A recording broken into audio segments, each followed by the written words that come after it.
Community work has always been an essential part of what we do at Premier Rugby and what each of the 12 Premiership clubs do around the country.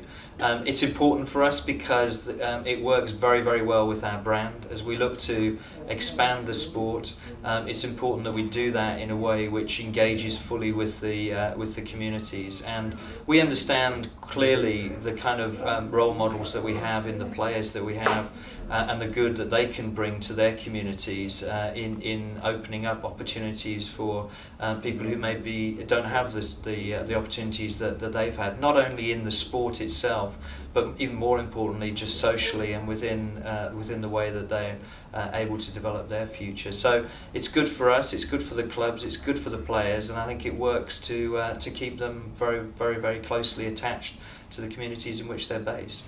Tell us a little bit about some of those schemes. You've just finished a pilot with the Home Office backed Positive Futures campaign. Tell us about that pilot's gone very well. It's been successful, and so we're looking now to roll that programme out further. Our ambition is to try and get 6 trainers for that programme with active communities located within our clubs as soon as possible, and see if we can really take that programme onto new levels and involve even more people in it. It's mainly been for socially excluded people, youngsters who maybe have difficulty engaging in society or are excluded for whatever reason. And sport is a great platform for bringing them back into the community, finding a role for them and getting them really positive about what the future holds in store for them. Aside from the Positive Futures work, a new community deal with Land Rover as well. Yeah, Land Rover is one of our longest standing and best sponsors of the Premiership.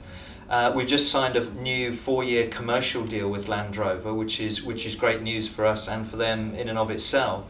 But alongside that, they've always been very, very keen supporter of the community work that we do, and have supported us on that and become very engaged in it themselves. And so they've now launched with us the Land Rover Premiership Cup, which is going to take place around the country, connected to our 12 Premiership clubs, focused very much on the under-11s and the under-12s to give them an opportunity to engage in rugby and play. And the 12 successful participants coming out of that will have the opportunity then to be involved in the great day at the Guinness Premiership final in May. So over the course of the next 4 years, the term of that agreement with Land Rover, we expect to have at least 40,000 kids of that age involved in that tournament, which is great news. And from a charity or a government agency point of view, what's your message to the people out there?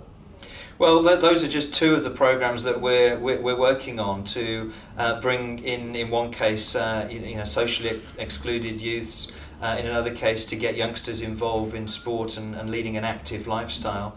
And really those are 2 elements of a much more extensive community programme that we run here at Premier Rugby and that clubs run around the country. And we'd like to expand that further. As I say, it's an important point of who we are, what we're about, and what we think we can bring to society through our sport and through the people involved. Not only on the sporting front, but across a broad spectrum of social issues. And so we're looking to expand that programme all the time and work with local authorities, with local partners and trusts to be able to expand the programme to bring the benefits to as wide a group of people as we can.